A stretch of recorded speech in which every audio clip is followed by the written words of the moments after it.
Hello everyone. मैं पायल फिर एक बार स्वागत करती हूँ आप सभी का अपने इस न्यू यूट्यूब वीडियो में। दोस्तों, पिछले वीडियो में हमने बात की थी about structural support and resistance. वो मेरा पहला वीडियो था मेरी स्विंग ट्रेडिंग एनालिसिस को लेकर कि कैसे आप स्विंग ट्रेडिंग कर सकते हो with your own methods and with a good risk reward ratio. ये दूसरा पार्ट में लेकर आई हूँ जिसमें हम जानेंगे कि डायनामिक सपोर्ट एंड रेजिस्टेंस क्या होता है और आप कैसे इसको रिस्क रिवॉर्ड पे देख करके इसको अच्छे से ट्रेड ले सकते हो। And friends, one more thing I want to request from you that आप इस वीडियो को पूरा देखें और इसको स्किप मत करिए, क्योंकि इसमें जो थोड़ी बहुत भी डिटेल्स है वो भी अगर आप जानेंगे तो आपको बहुत हेल्प होगा। अगर आप अभी भी किसी चीज़ को लेकर ट्रेडिंग करते हैं तो आपको और भी इम्प्रूवमेंट हो सकता है अगर आप इस वीडियो को एंड तक देखें।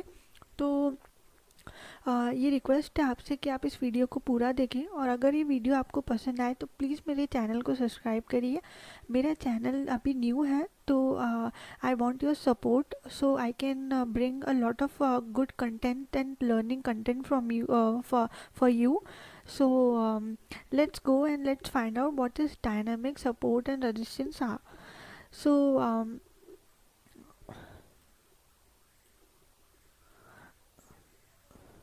So as you can see, this is my trading view.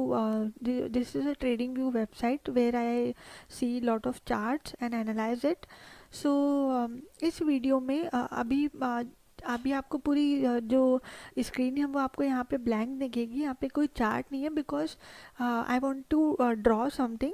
यहाँ पर देखिए डायनामिक सपोर्ट एंड रेजिस्टेंस होता यह है, आपने एक मूविंग एवरेज देखा होगा जो हमेशा प्राइस के साथ चलता रहता है। This is a moving average और प्राइस जो है वो इसके ऊपर नीचे इस तरीके से यहाँ पर चलता रहता है।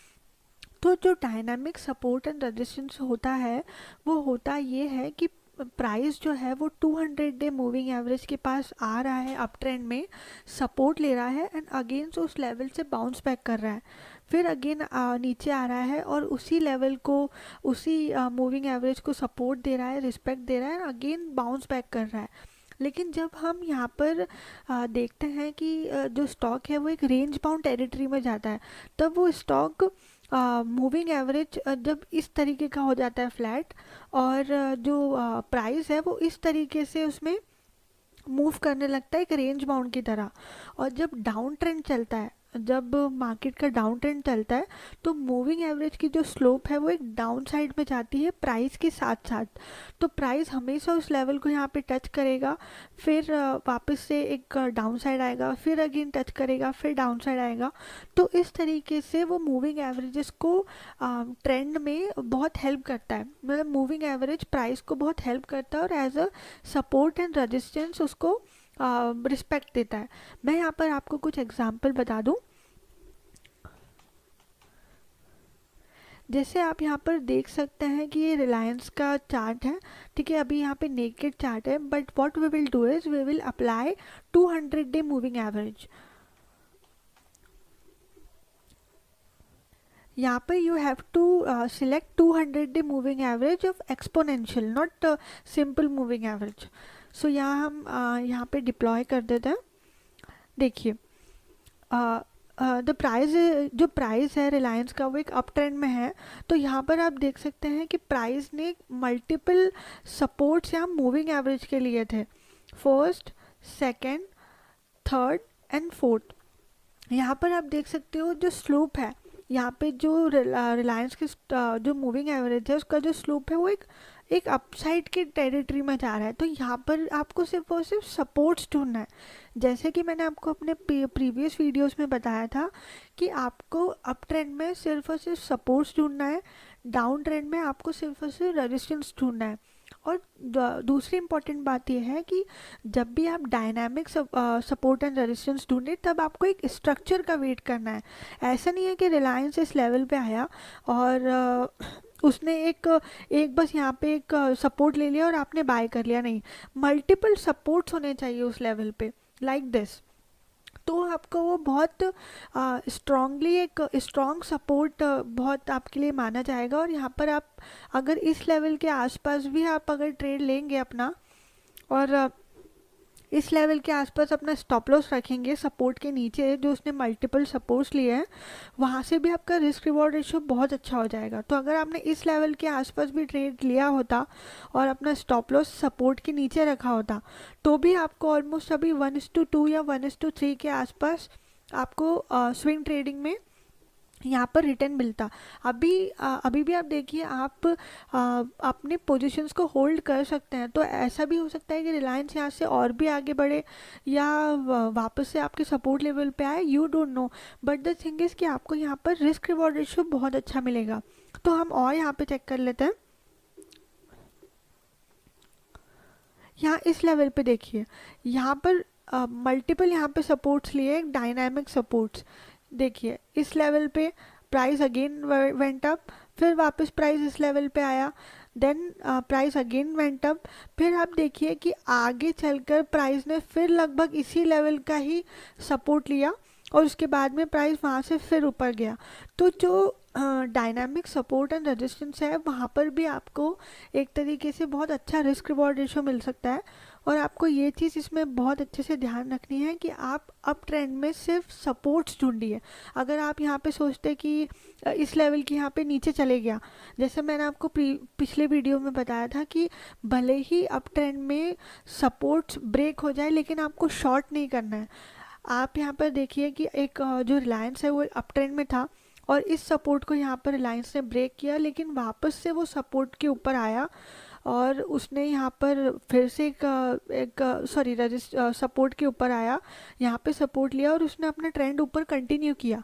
तो अगर आप ये गलती करेंगे कि आप इस सपोर्ट के नीचे आप सोचेंगे कि अब रिलायंस बहुत वीक हो चुका है, उसने सपोर्ट भी जो है वो तोड़ दिया है, तो अब मैं यहाँ पर शॉर्ट कर देता हूँ। तो यहाँ अगर आपने शॉर्ट किया होता तो अगले ही 2-3 दिन बाद वापस से वो सपोर्ट के ऊपर आके अपना अप ट्रेंड कंटिन्यू करता है।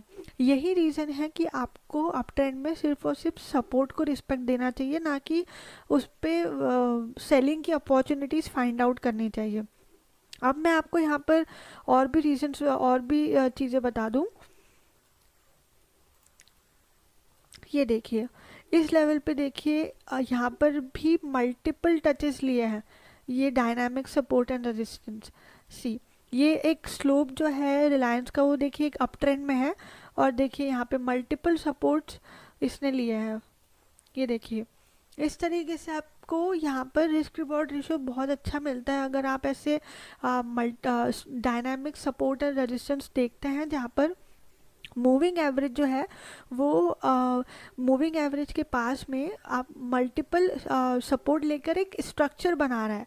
मतलब मल्टीपल सपोर्ट्स जब होते हैं तब उसका जो अप ट्रेंड में अगर आपको मल्टीपल सपोर्ट एंड रेजिस्टेंस मिलेंगे तो उसका जो बेस है वो काफ़ी स्ट्रॉन्ग होता है। तो यहाँ पर आप रिस्क रिवॉर्ड के साथ में बहुत एक अच्छा ट्रेड ले सकते हैं। यहाँ पे मैं आपको कुछ और एग्जांपल्स बता दूँ। यहाँ पर मैं आपको बिटकॉइन का एक एग्जांपल बताऊं। यहाँ पर आप देखिए